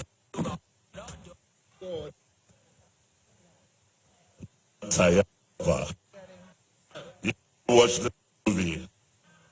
We say to God, and we realize to be in the industry close to years. I'm just lost. I'm just lost watching all of that. Oscar Provençal. That is so what an surreal. amazing career. It has been, Yes. Oscar. Ooh, okay. Like the cameraman here said, Godwin, watch and learn. I know, right? I really am watching and learning. Oscar Provençal has been such an amazing career for you. Yes. But let's talk about your last movie. I Want to Believe was. Hold on, before you actually start the questions, we are going to play a game of Owari as we are having a conversation, because this is the AM Club, but we don't do things like everybody does it. Yes, so. Please. I know how to play Owari. Yes, I know how to play Owari. My grandmother taught me. You're playing against a legend. Okay. All right, we play. We'll play. Should I start? Okay, so you can ask your question okay, now. so Oscar, I was saying, I Want to Believe Big Man Wahala was your last movie. What have you been up to since then? I've done a couple of more productions since then. Return of Jamal. There are a couple of more that are still yet to come out. That hasn't come out yet. I'm trying to remember other titles. And since lockdown, we did Us in Between with Shirley Frimpong so that dealt with the issues of COVID. We have The Agency, which is a high tempo, action-filled Ghanaian production. Hope that it will change the face of action films in Ghana. We've done The Storm as well. And so, there are a couple of more movies that are yet to come out, and because of COVID and the inability of the cinemas and to be able to premiere and all of that, are yet to be done. I'm just taking life easy and enjoying my passion, enjoying my first love. And that's what everybody should do once God has gifted you with a talent, is never to waste that talent. Don't push it back for anything. Make sure you pursue it when you can, monetize it when you can, but monetization is in everything. At the end of the day, you want to be able to, and as I look back at what you've just shown, which I rarely get to see in that kind of sequence, I just recognize how blessed I've been in this career of mine. Wonderful. And when you hear the big voice, you know that is Oscar Provençal. Absolutely. And Oscar, speaking of talent, when did you realize that you had the talent to act? I guess from a very early age, sometimes it's in you. And I was inspired. My stepfather, may his soul rest in perfect peace, Alhaji Adamuata, was also a film fanatic, and in those days we had a cinema projector, and we used to watch a lot of Charleston Heston and that generation of filmmakers, and I was so enthralled by it. And so when early days, I used to join a theater group in school. We used to do Hamlet, Pygmalion, stuff like that. And so it just grows on you. I mean, even though I was a sportsman and I was doing about 9 events, I wanted to be Ghana's first decathlon athlete. Really? But when I saw the poll vote and I saw that, I looked at the mat, I said, no, that's not for me. So Absolutely. And plus my mom didn't let me follow that passion, which somehow I wish I would have, had the courage to do so. But it led me down the road into this passion of mine. And, we used to walk from Osu, and all the way to the art center. On the high street, myself and many others would gather. David Donto, Wakefield Akwaku, Fred Amogi, and we've been pursuing that till today. And if it's in you, it's in you. If you have a passion for cooking, or you have a passion for dressmaking, you have a passion for whatever God has given you as a passion or as a talent, don't just leave it like that. And secondly, you need to also improve yourself each and every day. And so a lot of the time in the early days when we were, I got involved from stage into film, I asked a lot of questions. I was a very, very nosy person. I used to get a lot of people irritated. But I found a way that it's all about human relations and how you communicate. So I'd see the director do something and I'd say, director, this one, I don't agree with you. I didn't know anything about it. But, and I still ask the lighting, the gaffer, and I ask him, why are you dimming the light? Why are you putting gel on? The sound man, you're standing there. I used to ask a lot of questions just to get the full perspective of it. Whilst my other colleagues were busy talking and laughing. You were learning on the job. I was learning on the job. Yeah. And so it gave me a different perspective altogether. And I think that for the young ones that are coming up, they have to build their capacity. Right. And they have to look at what they're doing as critically important. I never knew that what I did in Inspector Bediako inspired a generation. I'm still flabbergasted. People stop me in the streets and they say, I became a lawyer because of you. I didn't write the English. I was only speaking it. Exactly. But the impact that we have and the opportunity that we have, both as actors, presenters, and you know that as actors, we're all encompassed in there, from radio DJs to the global definition of an actor or a performer. We have a God-given responsibility because we are the reflection of society. I may not be a doctor, but I'm going to study how doctors work. A soldier walks differently from a policeman. Yes? If you're an actor, how on earth are you going to perform if you don't make those observations? So we are always critical observers in society. Everywhere you go, observe, practice. The number of hours I have spent in front of the mirror rehearsing is probably 100,000 times more than I've spent in any film. Wow. Because you have to put the work into it, you have to put the research into it. And so if you want to attain excellence in whatever endeavor you have to do, you have to go the extra mile. I have so many questions in my head. I have one question as well. You're extremely versatile with your craft, from being an actor, director, because of God, of course, but then you put in the work. You also, in 2014, you was also the voice announcer during the presidential debate in Ghana.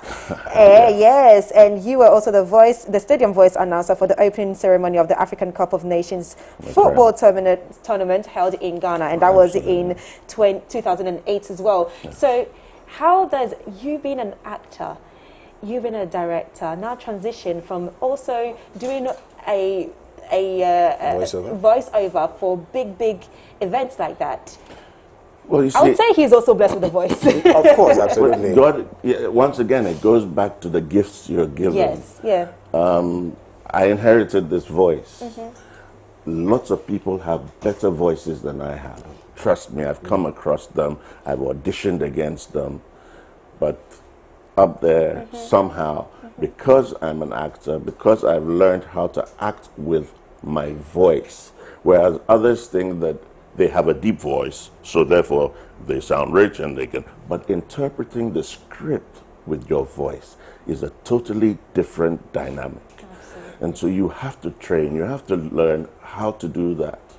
And you know, I just count myself blessed because look, each and every one of us, we're all sitting here because we went through an audition process or we've been through audition processes. 100 people are looking for this seat, for your seat, for her seat. How is it that you won? It's not because you got a nice beard. How many minutes do you have in front of the director to convince him that you have the potential? In auditions, 2 minutes max before they give you a call back. So you have to understand the dynamics. If you do not believe in God as an actor, I say you're a fool because you don't understand the dynamics of probability. It is only by probability and by chance that you will get that job. But you have to make sure that within 2 minutes, you can deliver and outbeat the rest.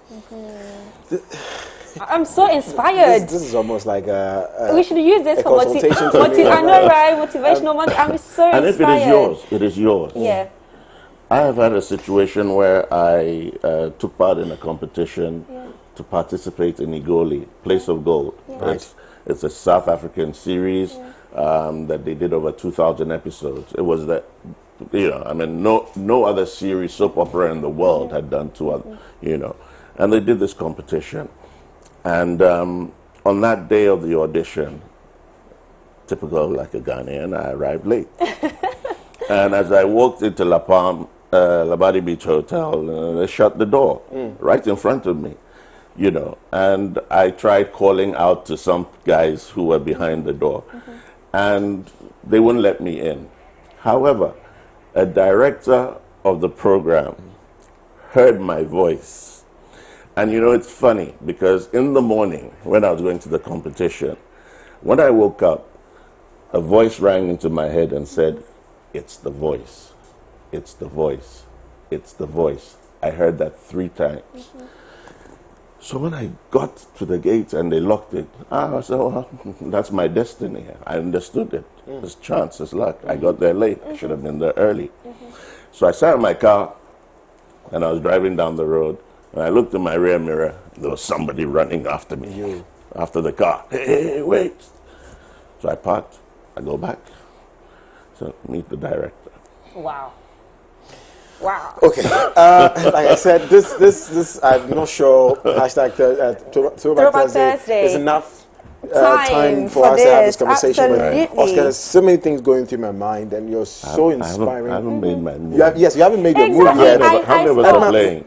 Just 2 of you. Okay, she started from here. So this is your side. Yes. Okay. While you're at it, you did mention how you used to walk from Osu to the Arts Center. Obviously, you were disciplined and a studious person. I remember when David Donto had a conversation with me and told me the same thing, how he used to walk from School of Performing Arts at the University of Ghana to the Arts Center to National Theatre for rehearsals. Certainly, this cannot be just... Edma, you left one hole. Hey! She doesn't know how to play. I know how to play. I missed it. Certainly, it couldn't be passing alone. What or who inspires you, or inspired you, or inspires you to keep going? Oh, good grief! I'd say my kids. Oh, yeah. You live for your kids. You want them to be proud of you. You want them to look up to you, and you see.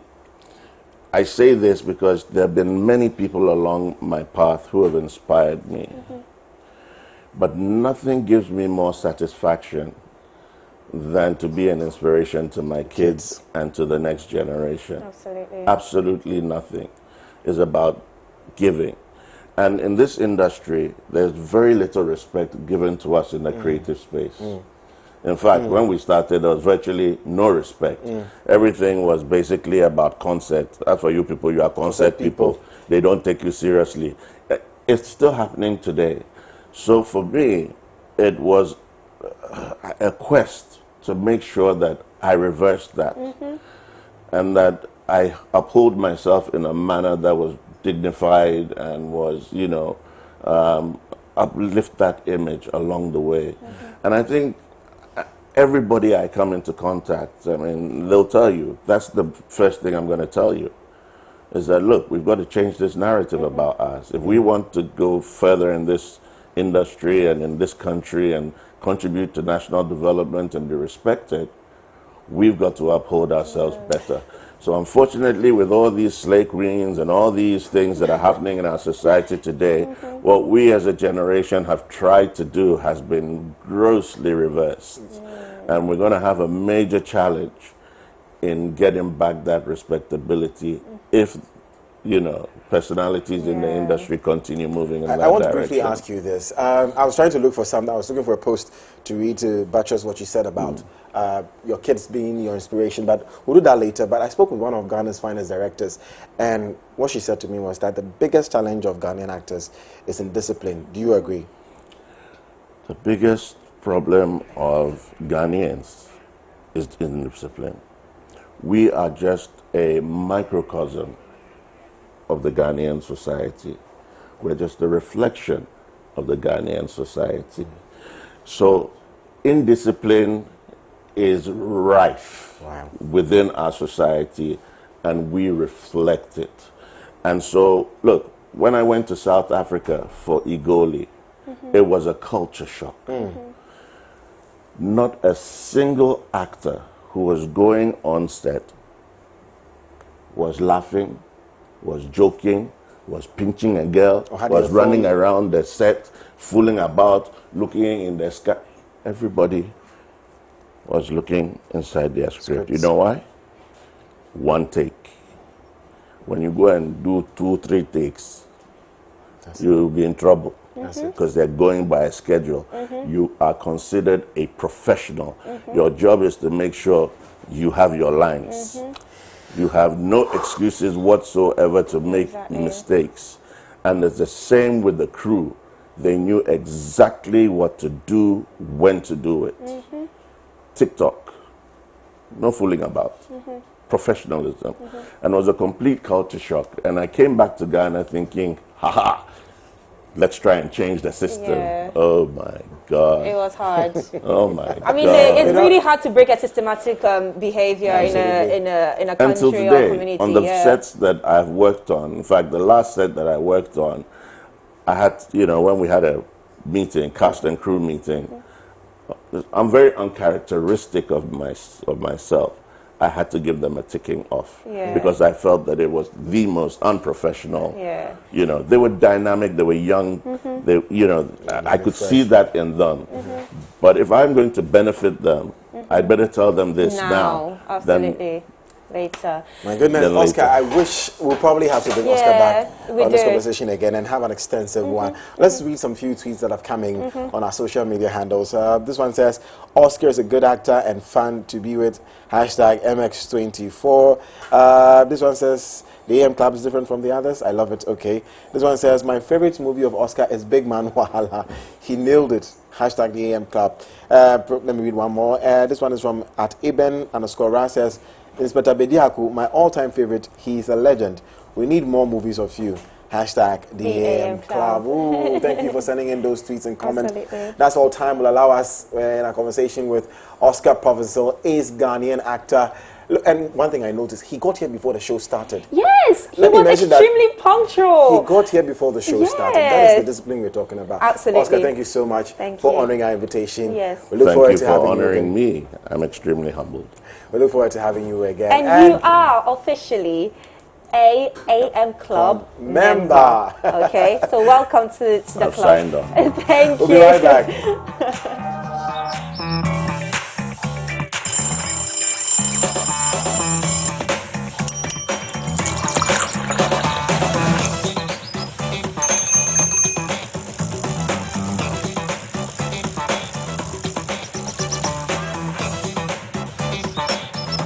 Opinions are like onions. Everybody has one. Abortion is a no-no. As a human being, you must take responsibility for all your actions and inactions. Your misjudgment shouldn't be enough grounds to take a life. No. I disagree with you because look, if you do not legalize it, people will go to quack doctors anyway who might end up not just kill the baby but the mother as well. Why should I waste my time, join a long queue under the hot sun to vote for a political party, knowing very well that nothing would be achieved at the end of the day? Something will be achieved. It's your civic responsibility to turn out to vote. Vote and vote for a good leader. Governments need to cater to every graduate, diversify the economy, invest in other sectors. But the government cannot do it all. That is why we need the youth to take up the mantle and set up their own businesses. That is how we will create economic viability. Here on Opposing Views, we take your views, my views, and the views of the experts and put them in the right context for you, our discerning viewers.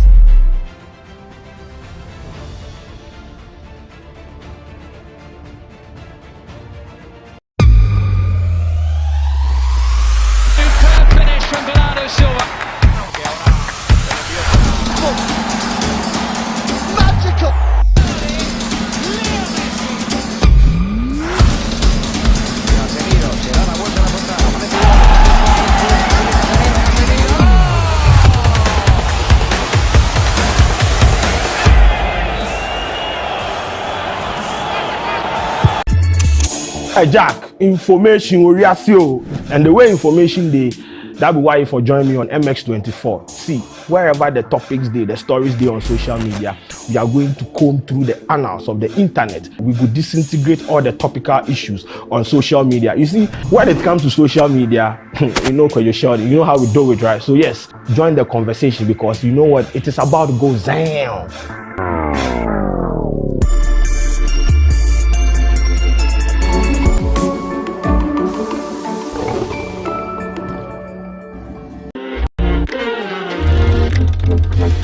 Do you know the top 10 music trends? Have you seen the new music videos everyone is talking about? Do you know how your favorite artist makes their music?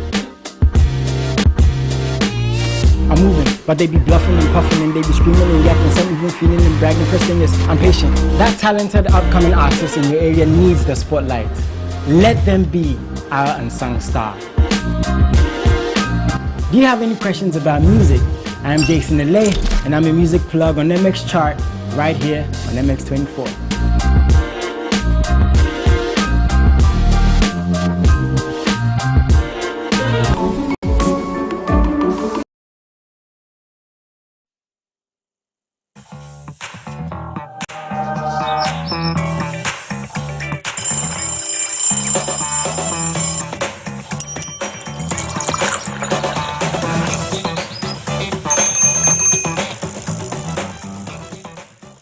Thank you for sticking with us right here on the AM Club, where we make sure to keep you informed, entertained, and of course inspired.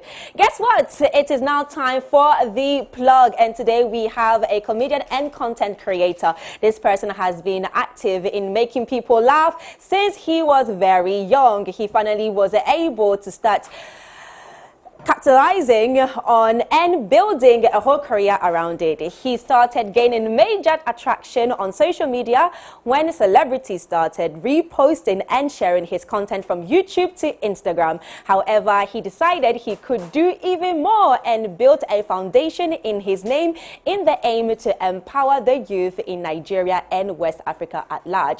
Joining me right here, we have the one and only, and I'm so excited, Nasty Black. Welcome to the AM Club. Oh, thank you so much. You're welcome. You're so calm in person, but like, you know, during your sketch, you're like very hyper. Actually, this is... You're a very timid person, I guess. Are you a timid person? I would say yes and no at the same time. Okay, depends on where you are and who you're with. Don't worry, actually. you will warm up to me. Don't worry. No problem. Okay, so before we actually start the conversation, let's take a look at some of his content.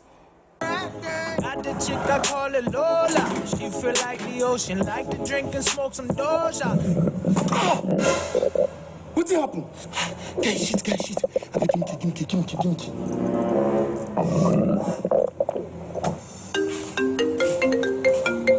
Hello, Fred. I said anything cryptocurrency, trade with AJ Global Ventures. They are fast and reliable, and they pay instantly.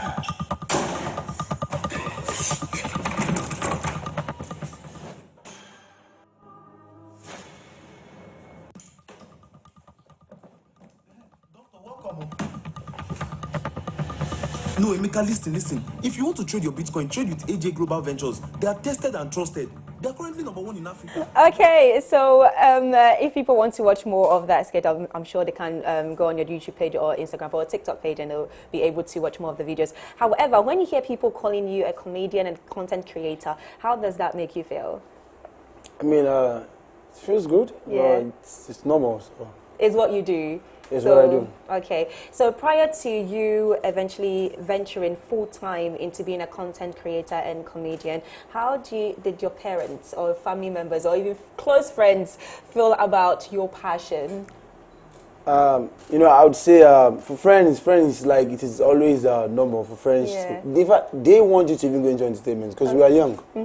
But like elderly people, let me say like my parents, so like they believe in nah, I just have to go be a doctor, just have to go computer science. Yeah, which is good too, but I want something for myself. I know what I want. In the beginning, my parents were never in support of it. Never, ever. Have they come around it now? Yeah, when I came home, I gave my money. I know you will make it in this. I know you make. I said, Mommy, when did you know I will make it in this? Since when? So like, I believed in you. Yes. Okay, so what video or what first video went viral and everybody was like, wow, this is Nasty Black, and you were like, yes, I have landed? The thing is, like, the first video like went viral, so didn't even go like viral on my page. Like someone took it and posted it on Twitter. And it was going on Twitter. I'm like, wow, is this my video? Like, but the story of that video was like, it was really painful because there was a scene that I had to record like underwater, and I didn't have like a camera that could go underwater, so I had to use an iPhone because they have the water resistant thing. So when I used the iPhone, like, it was my friend's phone because mine couldn't go underwater. So when we went underwater, then I shot the scene. Then the phone started glitching. Oh no! Later. Then I had to fix the phone. Then I'm like, God, after this one, if it doesn't go viral, I'm done. But I was saying it because I was hurt. But even if it doesn't go viral, I just have to keep doing it because that's my passion. Exactly. But I just said that thing. Then posted it first. They didn't go viral. The second day. Then third day, I think it was in the evening. I started seeing it on Twitter. I'm like, oh. Wow. And how did that make you feel? I'm like, we are here, we've landed, we've landed. Okay, so now let's talk more about your foundation. What exactly is it about? Like, is it like the Nasty Black or just me outside Nasty Black, you're saying? I mean, your foundation, so do you have two or just one? Basically, you know, I don't know, I don't know how to say if I should say I run to life. I'm Emmanuel and I'm Nasty Black. You are Emmanuel and you are Nasty Black. Yeah, it's different okay, so people. Nasty Black also has a foundation, and then Emmanuel as a person, as an individual. Yes, as a foundation, because for the foundation for Nasty Black, it should be, you know, like reaching out to younger people that are into the same thing that I do. Okay. But she like the Nasty Black himself, it doesn't have to do what I do. Just me reaching out to you to support you in any way I can. Okay. So people who also want to venture into content creating. That's Nasty Black. That's Nasty Black. Okay. But for Emmanuel, like, you don't need to venture into comedy. Just have to reach out to you, support you in any way I can. That's amazing. Is it in Ghana as well? Because maybe I'm right. You know, like, actually, you know, like we just started in Nigeria, so little by little spread to other places. No problem. That's amazing. So if anybody wants to watch your videos, contact you, where do they go? Oh, Nasty Black on all social media platforms. Okay. And what message would you give to anybody who's also trying to venture into content creation or into comedy? I would say just keep doing you. Keep doing so much of it because you don't know which is the right video. Because I too didn't know the actual one, but just have to keep doing until one day just someone might just, oh, this made me laugh, then repost, but then that will be it. Okay, so you're going to be in Ghana for quite some time. Yeah, definitely. I'm here for business, and also one of the major reasons is also to meet my fans. Also try and do some of the content creators here. Okay. You know, like bringing comedy here too, like my style of comedy. Okay, too. fantastic. So let's see what people here and what me from there could do together. Okay. To take comedy outside of Africa. Okay, and if they want to join or if they want to contact you, where can they reach you? Where can they see you here in Ghana? Okay, basically I'm having like a meet and greet on Saturday, 4 p.m. to 6 p.m. That's at Capital. Okay. So that's what we have to talk about. What is content creation? The challenges you're facing, how I've solved mine. I don't know if mine. I don't know if the steps I took would also be of help in your challenges too. So I'm going to discuss that on Saturday. Okay, well, thank you. I don't know, I want to say Emmanuel because right now I feel like I have a personal relationship with you. Okay, so thank you very much, Emmanuel, for joining us on the AM Club. That will be all for the plug. But before, we're going to go on a quick commercial break and we'll be back.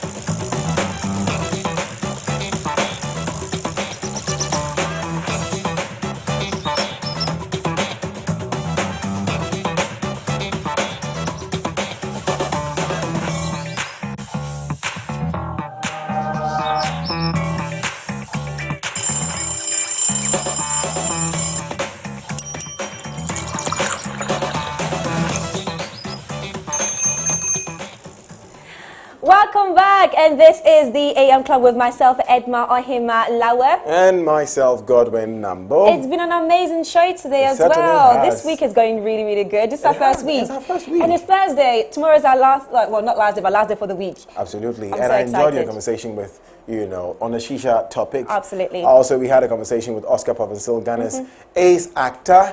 And who else did we talk to today? Nasty Black. Okay, so thank you very much for tuning in and continue to watch the AM Club. We'll be back tomorrow with another theme day. What are we doing? What are we doing? Foodie Fridays. Foodie Fridays. Do make sure that you stay tuned. My name is Edma Ohima-Lawe. Find me at Edma Lawe on all social media platforms. And my name is Godwin Namboh. Have a good day.